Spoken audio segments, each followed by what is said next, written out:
প্রতিদিনের চিন্তা ও প্রার্থনা। ৯ জুলাই। দিনের প্রধান চিন্তা। আমরা যতটা দিই ঠিক ততটাই আবার ফিরিয়া পায়। যদি সব দিতে পারি তবে আমাদেরও সব লাভ হয়। মুখস্থ করা যায়। বলিলাম তাহাদের আমি তোমার গানের বাণী, তবু তারা হয়ে মত্ত নিজেদের উচ্চকণ্ঠ ভাসে, শুনিল না তোমার কণ্ঠধ্বনি, হাসিয়া করিল তারা বিদ্রূপ আমারে। একাকী রহিলাম বসি, বহিল নয়ন ধারা, তবু প্রভু এই আঁখি জল নহে বিষাদের, এ যে মোর কৃতজ্ঞতাপূর্ণ হৃদয়ের। তুমি দেব, কৃপা করে দিয়াছো শকতি আমারে, শুনিতে তোমার সেই অমূল্য সঙ্গীতের সুর।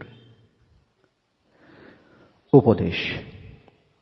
প্রাণ আর প্রাণের অভাব, আলো আর আলোর অভাব, এই হইল মানব জীবনের দুইটি অবস্থা। এই জগতে এমন লোক আছেন যাহারা আলোয় ভরপুর, তাঁহারা যেখানে যান সেখানে আলো বিকিরণ করেন এবং সকলকে প্রাণ দান করেন। আবার এমন মানুষও আছে যেন তাহার ভিতরের আলো প্রায় নিভিয়া গিয়াছে, তাহাদের উদ্ধার করাই আমাদের কাজ। যাহারা অন্ধকারে আছে তাহাদের নির্বাপিত প্রায় দীপশিখাকে উজ্জ্বল ও স্থির করিয়া দেওয়া। সত্য দীপ যখন সর্বত্র প্রজ্বলিত হইয়া আমাদের দেখাইতেছে যে আমরা সকল জীবের সঙ্গে যুক্ত, কাহারও সঙ্গে আমরা বিচ্ছিন্ন নই, তবে কি আমরা কাহারও সঙ্গে কর্কশ ব্যবহার করিতে পারি? বা আমরা অপরের দুঃখে কাতর না হইয়া, উদাসীন হইয়া বা চুপ করিয়া থাকিতে পারি?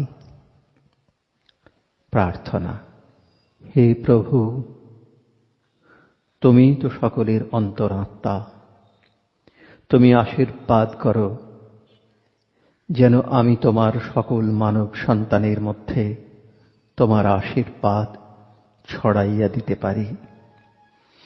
আমাকে তোমার উন্নত হইতে উন্নততর সেবা যন্ত্র স্বরূপ করো।